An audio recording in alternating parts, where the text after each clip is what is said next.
Well, good morning, Bok fans. It feels like World Cup final day all over again, doesn't it? It's number one against number two at Ellis Park at the beginning of a four-test series that could shape the road to the 2027 World Cup. The All Blacks, well, they've spent the past 2 weeks tearing through South African rugby. 38 points against the Stormers, 54 against the Sharks, 50 against the Bulls. But now the warm-up is over because today they face the world champions. The Boks are number one in the world. They've won 12 tests in a row, and this is their spiritual home. So yes, South Africa come into this as favourites, but it's not comfortable, not at all. Let's start with the biggest omission. No Captain Fantastic, no Siya Kolisi. The Springbok captain misses out as a precaution. Rassie says he could have played, but Paul de Villiers starts in the back row. That is massive. Not because de Villiers doesn't deserve his opportunity. He has been epic. But because the breakdown will decide this match. New Zealand have told us all they want quick ball. They want tempo. They want to move the Bok pack around.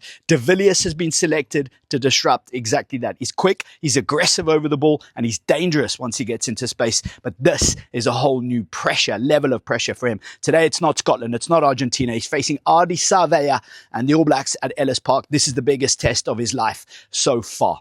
Now let's look at the halfbacks, Grant Williams and Sasha. I thought Mani would be selected, but it tells me how the Boks are not trying to slow the game down despite everything New Zealand have been saying, because Sasha and Williams bring pace, bring a genuine attacking threat, and Sasha brings that physicality. So for all of the All Blacks talk midweek of saying they want to slow the game down, the Springboks want to slow the game down, Rassie has picked a 9 and 10 that are going to do the exact opposite. And if New Zealand expect 80 minutes of box kick and rolling mauls, they're in for a big surprise. Alongside Sasha, Damian Dealende wins his 100th cap, and that he remains one of the most underappreciated players in world rugby. They see the physicality, the fans, they see all of the tackling, but there's so much more to his game. His defensive reading, his ability to carry through heavy traffic. And the reason he's got 100 tests is because he is extraordinary. And to reach it against his nemesis, the All Blacks at Ellis Park, feels pretty appropriate. So let's look, though, at the Springbok back three. Cheslin Colby, Kurtley Arendse, Damian Willemse. That was not a back three selected to spend the afternoon chasing kicks. And South Africa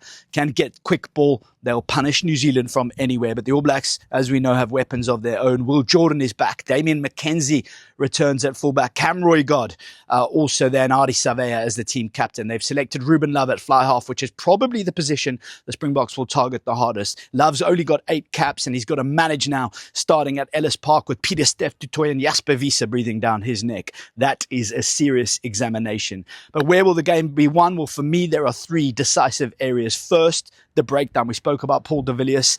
New Zealand cannot play at their preferred speed if de Villiers and the Springbok forwards disrupt their ball. Second, that kicking battle. We know how much the Boks are going to box kick, how accurate they are, how good will McKenzie and Jordan be for those contestable kicks. And thirdly, the final 20 minutes. The All Blacks believe their tempo will exhaust South Africa. They've told us all week. And the Boks, we know what they're going to do. Their physicality is going to try and overpower New Zealand. Whichever side is dictating the pace after 60 minutes will have the game in control. My prediction, I think the All Blacks will have their moments. They're too talented not to.